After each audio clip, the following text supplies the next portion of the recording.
પગલાં હંમેશા ભગવાનના ભગતના ગણાય, પાપીના પગલાંને કોઈ ગણે નહીં. અર્જુનજીએ જેટલા પગલાં ભર્યા એટલાને વૈશંપાયન મુનિએ નોંધમાં લીધા છે. એક પછી એક અર્જુનજી પગલાં ભરે છે, જેના ઉપર ભગવાન અતિશય રાજી છે. અને જાય ઝપાટે કુંતી કિશોર, જેમ પવન સુસવાટાબંધ જાય એમ ઝપાટાબંધ એક પગલાં ભરતા જાય. અને એમ કરતાં 6 ગાઉ ઉપર જઈ અને જે પેલો આડો ખીલ્લો હતો એ 2 હાથે ખીલ્લાને પકડી લીધો છે. થોડીવાર ખીલ્લો પકડી અને અર્જુનજીએ શ્વાસ નીચે બેસવા દીધો. નીચે જોઈ અને વિચાર કરે છે કે હવે એક માથોડું નીચે સોનાની સાંકળે 2 બાજુ એક પલ્લું લટકે છે અને એ 2 પલ્લામાં મારે એક સાથે પગ મૂકવાના છે. તો હવે મારે કેવી રીતે ઉતરવું? મોટામાં મોટી આંટી તો આ છે. દુર્યોધન કહે છે કે મામા આ તો ઝપાટે ચડી ગયો. ત્યારે મામો કહે છે કે કાયમ જંગલમાં ઝાડવે ચડ્યો હોય, પણ હવે ખીલા ઉપરથી ત્રાજવામાં પડે ત્યારે એ સાચો કહેવાય. લાંબો ઘણો હાથ કર્યો, લંબાવવાની મહેનત કરી, પણ કાંઈ મેળ પડ્યો નહીં. દાંડી કાંઈ હાથમાં આવે એવું નહીં. વળી એમ થયું કે થોડુંક થાંભલેથી નીચે ઉતરું અને પછી ત્રાજવામાં પગ મૂકું. તોય મનમાં એમ થયું કે નહીં ને જરાક એકાદું ત્રાજવું જો આઘું પાછું થઈ જાય તો વચ્ચે ટટળીને હું હેઠો પડું. હે ભગવાન, હવે શું થશે? આ ત્રાજવા સ્થિર કેવી રીતે રહે? શરીરને કંટ્રોલમાં કેવી રીતે? આટલે બધે ઉપરથી લટકતા જ્યારે પડતું મૂકવાનું તો એમાંય પણ ધ્યાન નહીં રહે. માટે હે ભગવાન, તમે મારી ફજેતી કરાવશો નહીં. અત્યાર સુધી લાજ રાખી છે તો હવે પણ મારી લાજ રાખજો. ભગવાનને એમણે પ્રાર્થના કરી છે. ભક્તને આદિન બોદરો છે, પોતે નંદ કિશોરજી, અર્જુનજીને અર્પણ કીધું એક કળાનું જોરજી. બધાયનું બહુ ખેંચી લીધું છે. પોતાની એક કળાનું જે જોર એ અર્જુનજીને અર્પણ કર્યું. શરીરમાં તવ શક્તિ આવી, વિચાર સૂજો મનજી, કહો ના કહો કામ કરાવે, પોતે જગ જીવનજી. મારામાં આટલી બધી શક્તિ આવી ગઈ, માનો ન માનો આ કામ મારા પાસે ભગવાન કરાવે છે, તો હવે મારે બીક રાખવાની જરૂર નથી. એમ કહીને ભગવાનમાં વૃત્તિને સ્થિર કરીને થાંભલાને જે ખીલાને 2 હાથે પકડેલો, 2 પગને બરોબર ત્રાજવાના લેવલમાં પોળા કરી અને ઉપરથી હાથને જ્યાં છોડી દીધા અને એ જ વખતે બરોબર 2 ત્રાજવામાં પગ વ્યવસ્થિત ગોઠવાઈ ગયા. ત્રાજવું હલે નહીં, ચલે નહીં. આખી સભા તાળીઓનો ગડગડાટ કરવા માંડી કે ચડનારો જોવામાં એવો લાગતો, પણ શાબાશ છે એને, આના જેવું પરાક્રમ કોઈથી પણ થાય નહીં. દુર્યોધનને પેટમાં લાઈ લાગે છે. અર્જુન ત્રાજવામાં ઊભો છે. ભગવાન વિચાર કરે છે ત્રાજવામાં આવી ગયો, હમણાં મત્સ્યવેદ કરશે, બધી વસ્તુ સાચી, પણ એનું રૂપ જોતાં કોઈને સામું જોવાનું મન ન થાય એવો લાગે છે. અને દ્રૌપદી આટલા બધા શોભે, ત્રાજવામાં મારો ભક્ત જરાય શોભતો નથી. નથી વાગા, નથી સારા વસ્ત્ર, નથી શણગાર. દુનિયા એમ કહેશે ભગવાનના ઘરે ભંડાર ખૂટ્યો એટલે ભગતની આ દશા આવી. એટલે ભગવાને તરત જ નારદજીને બોલાવી અને એને પ્રેરણા કરી. એટલે નારદજી સ્વર્ગમાં ગયા. ઇન્દ્ર રાજા કહે છે પધારો મહારાજ, કેમ આવું થયું?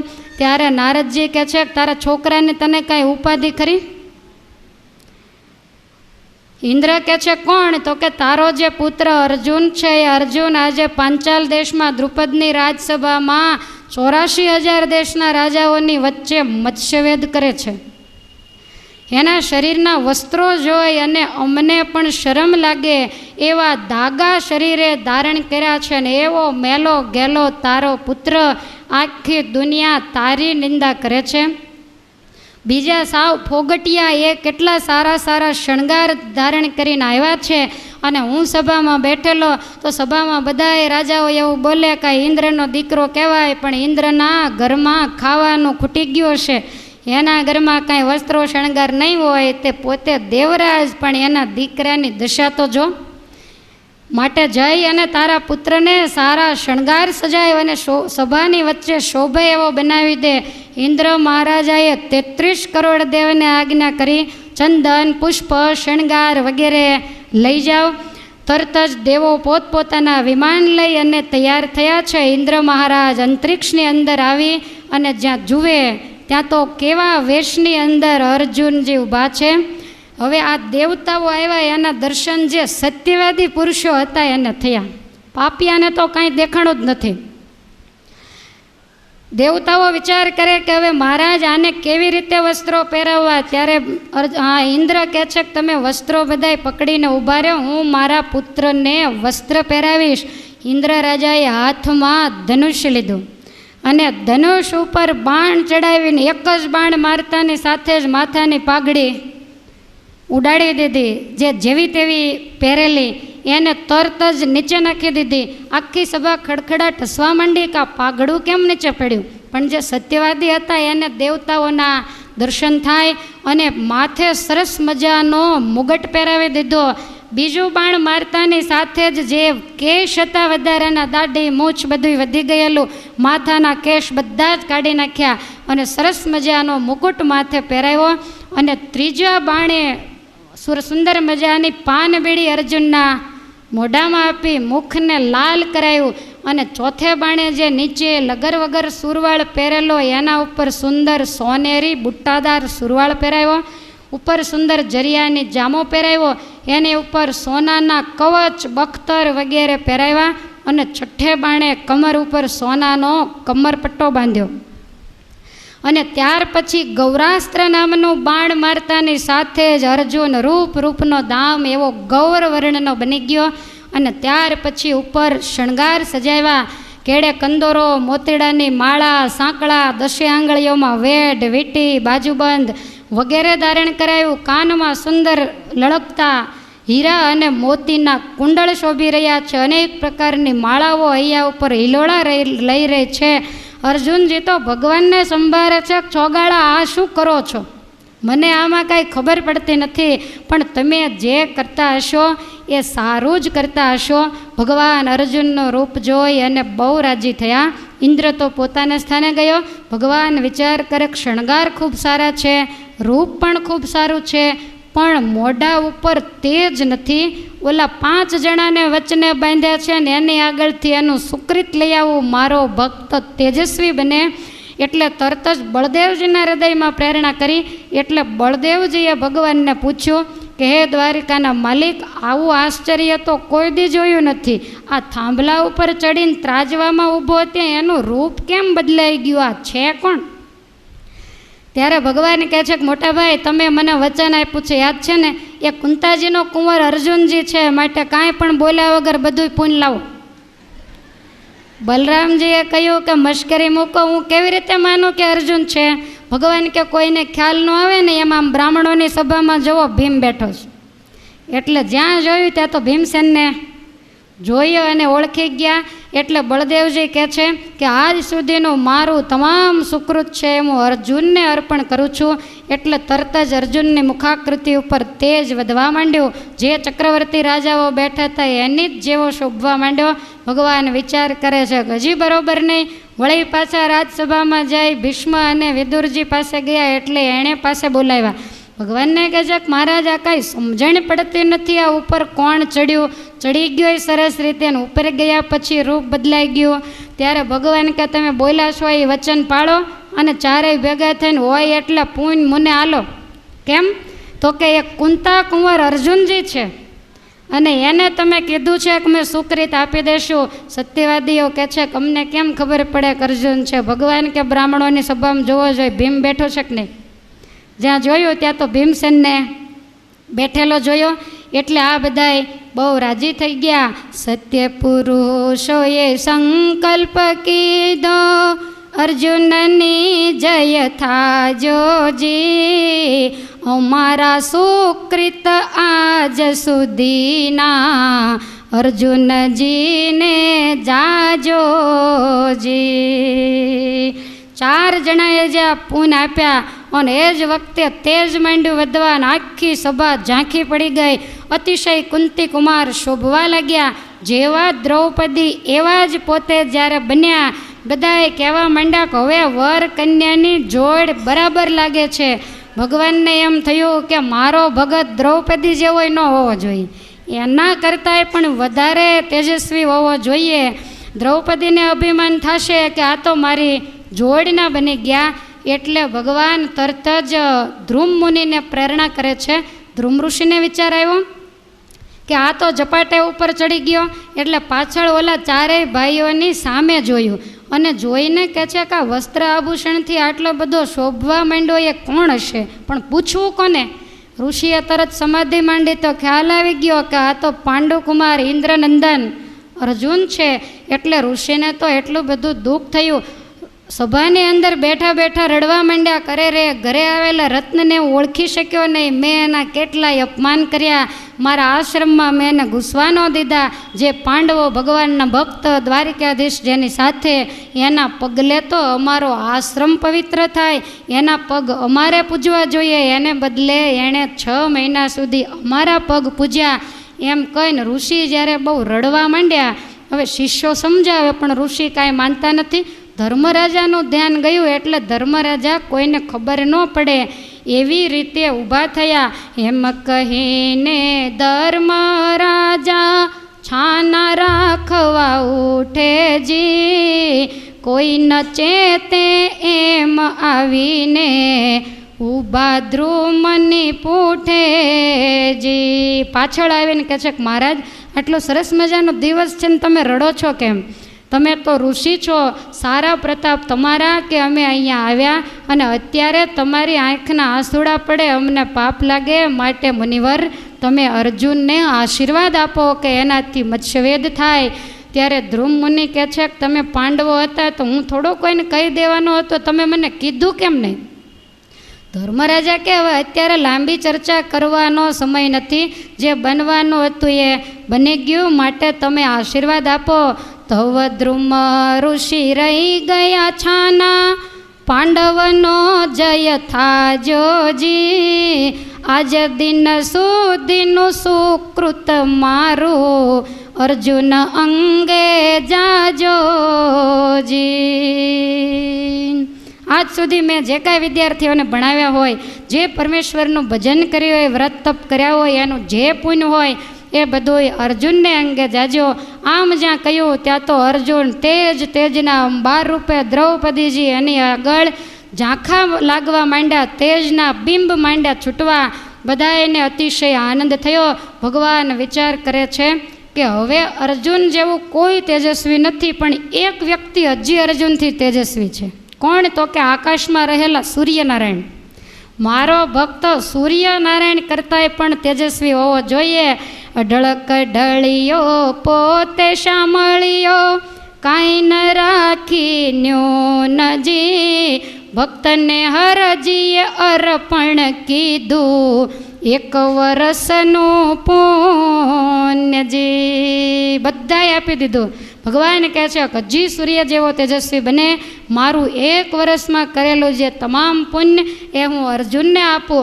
અને આમ બોલતાની સાથે જ શરીરમાંથી જેમ સૂર્યમાંથી તેજના કિરણો નીકળે એમ અર્જુનના અંગમાંથી તેજના કિરણો નીકળવા માંડ્યા. નીચે બેઠેલા વિચાર કરે કે આ સ્વયં સૂર્યનારાયણ છે કે શું?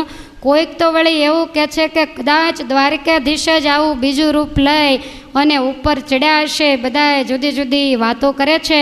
દ્રૌપદી તો એની આગળ સાવ ફિક્કા દેખાય છે. દાસીઓ પણ જોઈને વિસ્મય પામી ગઈ કે દેવી તમે જે કહેતા હતા કે ઢાંકેલું રતન છે, તમારી વાત ખરેખર સાચી છે. દ્રૌપદી અર્જુનજીની સામે અને સામે જોઈ રહ્યા છે. આ બાજુ અર્જુન વિચાર કરે કે હવે બધુંય ભગવાને કર્યું, પણ હજી મારે મત્સ્ય વિંધવાનું બાકી છે. ધનુષ બાણ તો મારી પાસે છે, પણ 2 પલ્લામાં ઊભો છું. જ્યારે ધનુષ ચડાવીએ ત્યારે ધનુષને કંઈક ટેકવીને વજન દેવો પડે. કોઈ પણ ધનુષ ચડાવે એટલે તમે જોજો, એક પગ ઉપર વજન હોય, આખા શરીરને આમ વાળી અને ધનુષ છૂટે. તો આ પલ્લામાં મારે વજન કઈ બાજુ દેવો?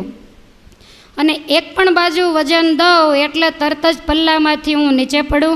અને કદાચ એવું કરી શકાય કે નાભી ઉપર ધનુષ્યનો વજન રાખી અને પછી જો બાણ છોડું તો થાય, પણ આ બાણ નાભીમાં સોંસરું નીકળે, આમાં કાંઈક બીજી વસ્તુ હોવી જોઈએ તો જ બાણ ટક્કર ઝીલે.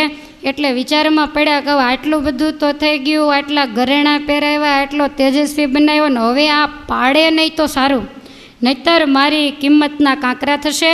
અર્જુનજીની આંખમાં આંસુ આવી ગયા કે હે પરમેશ્વર, વસ્ત્રાભૂષણ પહેરાવી અને મને તમે પછાડવા માટે આટલું બધું તેજ વધાર્યું છે, મારે કઈ રીતે હવે બાણ છોડવું? અર્જુનજી જ્યારે મૂંઝાવા માંડ્યા, ભગવાનની માંડ્યા સ્તુતિ કરવા, અને ભગવાન ભક્તની ભીડને જાણી ગયા.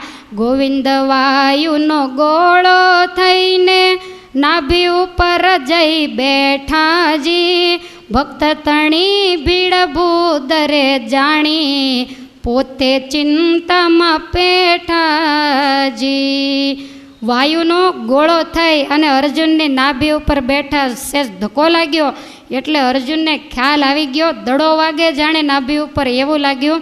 એટલે આસ્થા બેઠી અર્જુનજીએ વળી પાછી જરાક આમ બાણની હણી મૂકીને જ્યાં દબાવી જોયું તો ખ્યાલ આવી ગયો કે હવે કાંઈ વાંધો નહીં આવે. અને તરત જ અર્જુનજી ધનુષ્ય બાણને ચડાવવા માટે તત્પર થયા છે. નીચે પાપીઓ જે છે બધા એને ચિંતા થાય છે. દ્રુપદ રાજા વગેરે અતિ આનંદમાં આવી ગયા છે. દ્રુપદ રાજા કહે છે કે હવે નક્કી આનાથી મચ્છવેદ થશે, માટે દ્રૌપદીને આથણી ઉપર બેસાડી એની સૂંઢમાં સુવર્ણનો કળશ આપી અને એને અહીંયા લાવવામાં આવે. મચ્છવેદ કરીને એ પુરુષ નીચે ઉતરે એટલે તરત જ એના ઉપર જે પેલી આથણી છે એ અમૃતનો કળશ ઢોળે અને ત્યાર પછી દ્રૌપદી એને જયમાળા પહેરાવે. દ્રૌપદી ઝરૂખેથી નીચે ઉતર્યા, બે હાથમાં વરમાળા લીધી છે અને આથણી ઉપર પોતે બેઠા છે. આજુબાજુમાં દાસીઓ ચમ્મર ડોળે છે. બરોબર જળ કુંડાળા પાસે આવી અને હાથણીને ઊભી રાખવામાં આવી છે.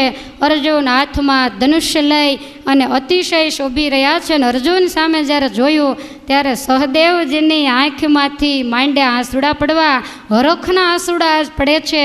અને સહદેવજી જાણે કે ધર્મરાજાને કહી રહ્યા છે કે જુઓ જુઓ અર્જુનજીનું રૂપ, ધનુષ્ય ધનંજયે ધર્યું. જુઓ જુઓ અર્જુનજીનું રૂપ, ધનુષ્ય ધનંજયે ધર્યું. કેવો શોભે છે ભૂપનો ભૂપ, ધનુષ્ય ધનંજયે ધર્યું.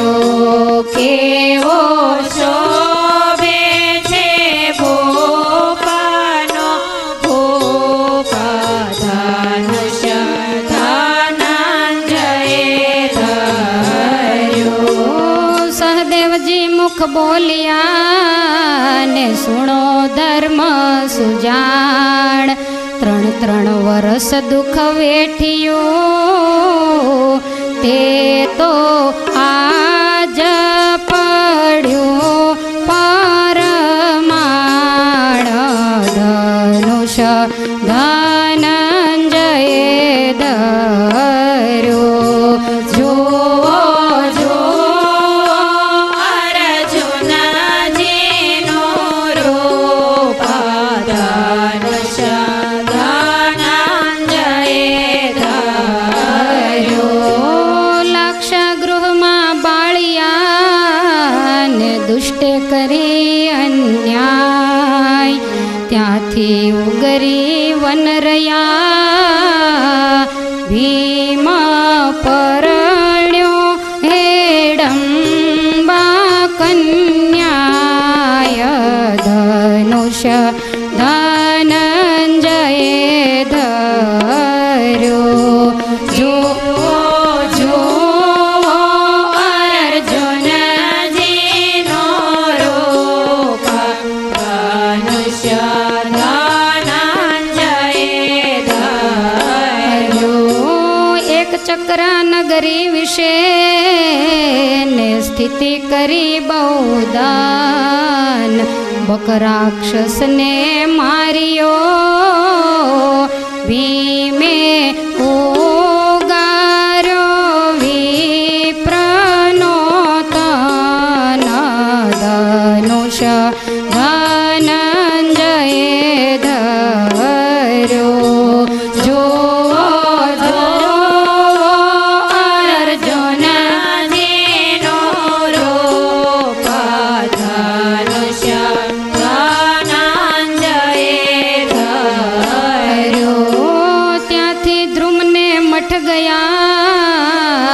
સમર્યા અશરણ શરણ વિપ્રો તણા પૂજન કર્યા તેના નિત્ય ચાપી યા ચરણ ધનુષ ધનંજયે ધર્યો જો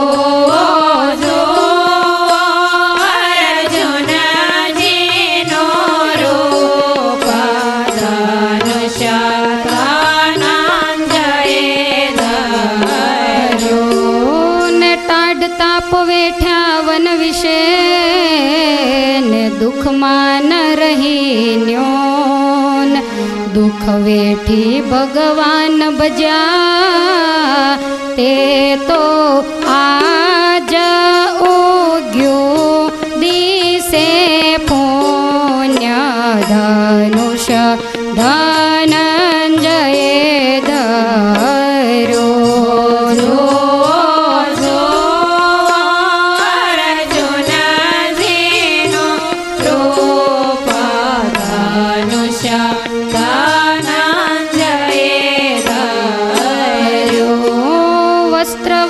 પર ક્યાં હતા ને ક્યાં હતા શણગાર તેજ મુખડા પર ક્યાં હતો ઢળ્યા અડળ જગદાધાર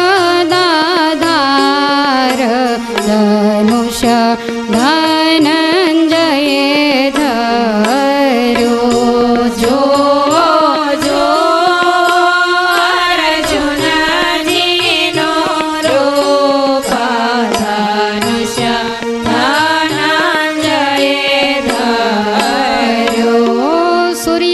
છબી અર્જુનની અને જુઓ મારા વીર શોભે ધનુષ્ય બે હાથમાં કેવો ઊભો છે ગુણ ગંભીર ધનુષ્ય ધનંજયે ધર્યો જો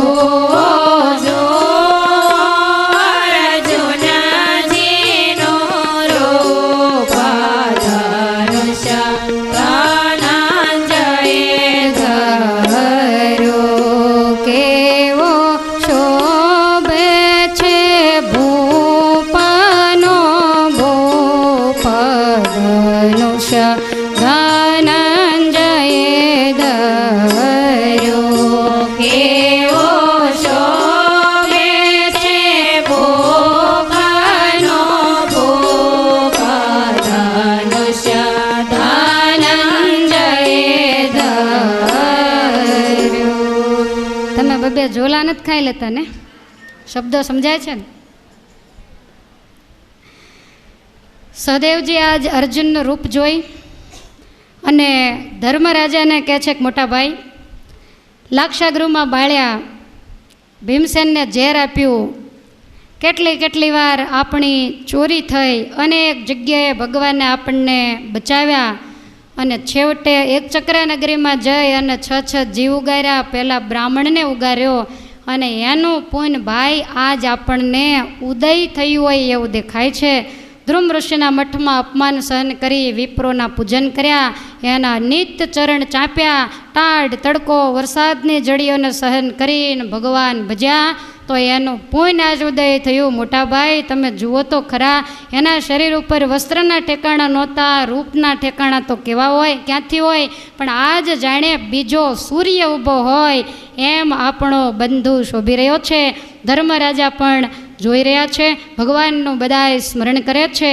અને આ બાજુ ધનંજયે ધનુષ્યને હાથમાં ધારણ કરી માછલીનો જ્યાં પ્રતિબિંબ પડે છે ને એની સામે નજર કરી, પણ માછલી ઉપર ગોળ ગોળ ચક્કર ફરે છે.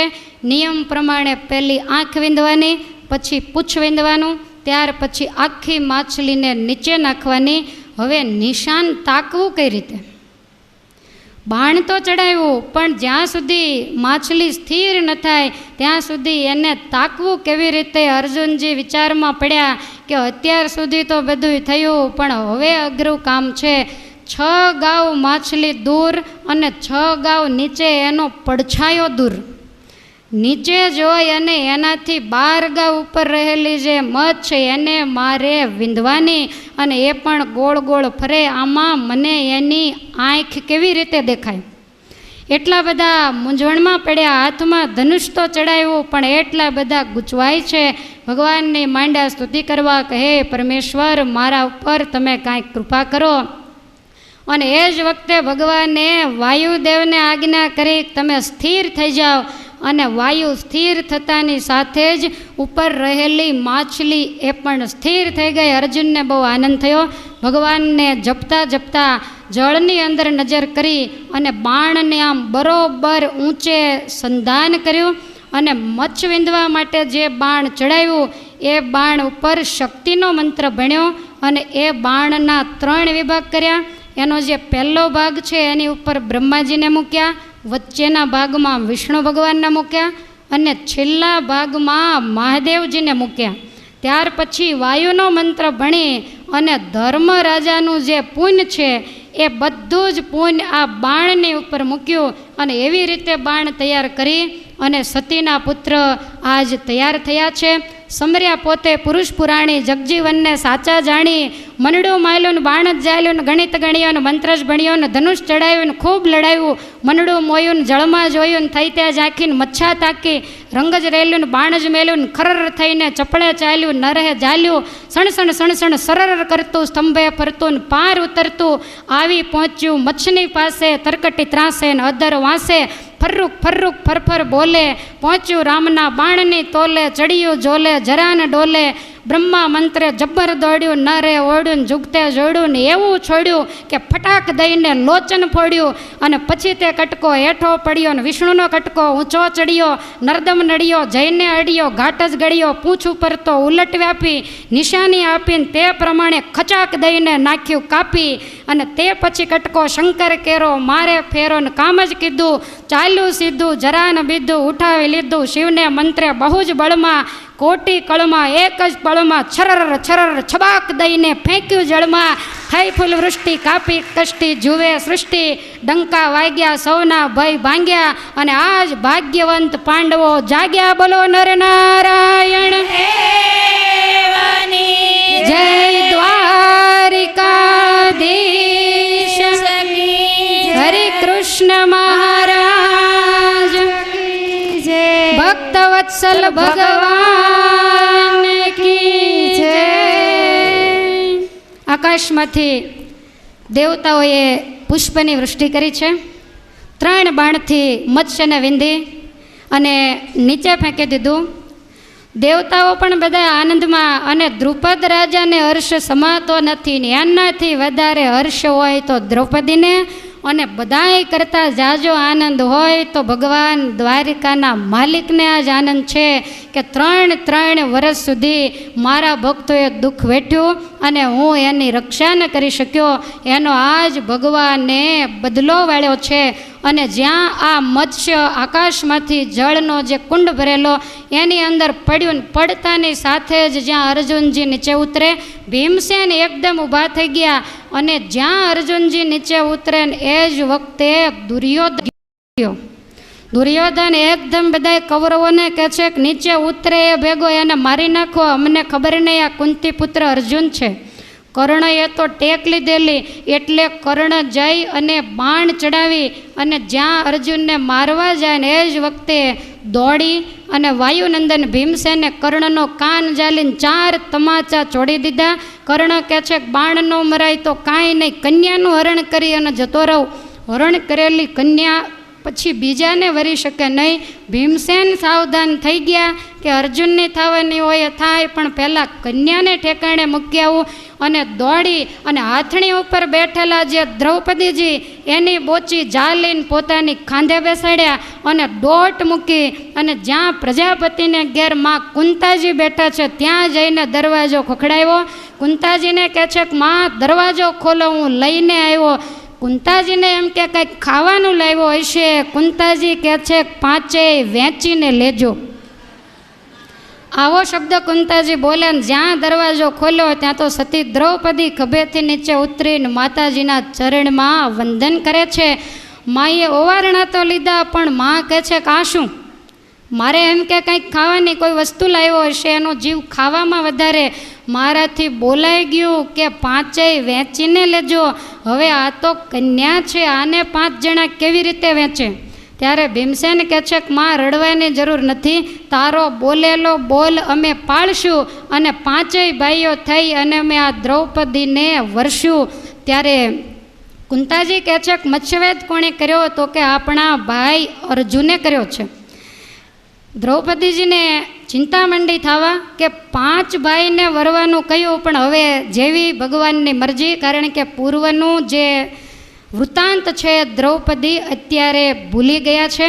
હવે આ બાજુ બીક લાગી કે દ્રૌપદીને તો અહીંયા લઈ આવ્યો, પણ અર્જુનને પહેલાં દુર્યોધન વગેરે દુષ્ટો મારશે. ભીમસેને પાછી દોટ કાઢી અને જ્યાં ભીમસેન સભાની અંદર આવે તો એ જ વખતે કર્ણ બાણ તાકી અને અર્જુનને બાણ મારે છે ને એ બાણ અર્જુનને છાતીમાં વાગી ગયું અને તરત જ અર્જુનના હાથ થાંભલા ઉપરથી છૂટી ગયા અને અર્જુન પાણીમાં પડ્યા. એટલે પહેલાં કૌરવો હતા એ અર્જુનને ખેંચી અને જે હાથમાં આવે એ લઈને મારવા માંડ્યા.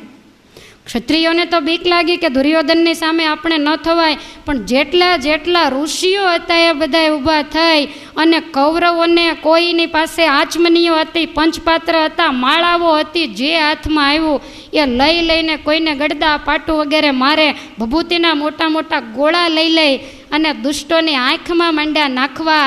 આ રીતે ધમસાણ ત્યાં યુદ્ધ મચી ગયું અને ભીમસેનને ખ્યાલ આવી ગયો. એટલે ભીમસેને અર્જુનને એક બાજુ લઈ લીધો અને ભીમસેને જે પેલો સ્તંભ પાણીમાં હતો એ સ્તંભને બાથ બારીને કાઢ્યો બારો અને બહાર કાઢીને જ્યાં સ્તંભને ઊંચો કરીને મારવા જાય ત્યાં કૌરવો ત્યાંથી મુઠ્ઠીઓ વાળીને ભાગ્યા. અને ખ્યાલ આવી ગયો કે નક્કી આ ભીમસેન છે. દુર્યોધન તો બીકનો માર્યો ત્યાંથી દોડવા જ માંડ્યો. કૌરવો તો બધાએ જતા રહ્યા અને આ બાજુ બીજા જે રાજાઓને ડર લાગેલો એ પણ ત્યાંથી જતા રહ્યા. સ્વયંવરની રીત હંમેશા એવી હોય કે જેણે મત્સ્યવેદ કર્યો હોય એ એક જ વ્યક્તિ અને એના કુટુંબીજનો ત્યાં રહે ને બાકી બધા જોવા આવ્યા હોય એ પછી કોઈ લગ્નમાં રોકાય નહીં, બધાએ પોતપોતાને સ્થાને જાય.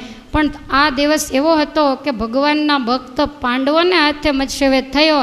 એટલે જેટલા ઋષિમુનિઓ રાજાઓ આવ્યા હતા એ બધાએ કહે છે કે અમારે પાંડવોને પરણાવીને પછી જ જવું છે.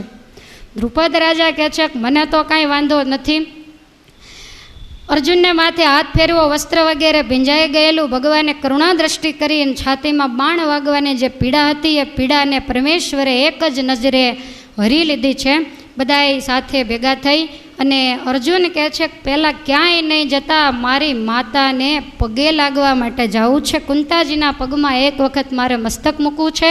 બધાએ સાથે મળી અને પ્રજાપતિને ઘેર જ્યાં સતી દ્રૌપદી બેઠા છે અને માં બેઠા છે ત્યાં આવી અને અર્જુન નીચે નમી માતાજીને વંદન કરીને પૃથ્વી ઉપર પડીને દંડવટ કરે છે કે માં તારા આશીર્વાદ અને તારા પુણ્ય પ્રતાપ અને આપણા વડવાઓના પુણ્ય અને મોટા ભાઈ ધર્મરાજાનું સત્ય મૂકી અને મેં મત્સ્યવેદન કર્યું છે.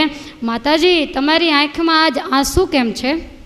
ત્યારે કુંતાજી કહે છે કે દીકરા આંસુ એટલા માટે છે કે આ ભીમસેન કન્યાને લઈને આવ્યો અને બહારથી માં કંઈક લાવ્યો એમ બોલ્યો એટલે મેં એવું કહ્યું કે એને એકલા ખાઈ જવાની ટેવ, મને એમ કે એકલો ખાઈ જશે એટલે મેં એવું કહ્યું કે જે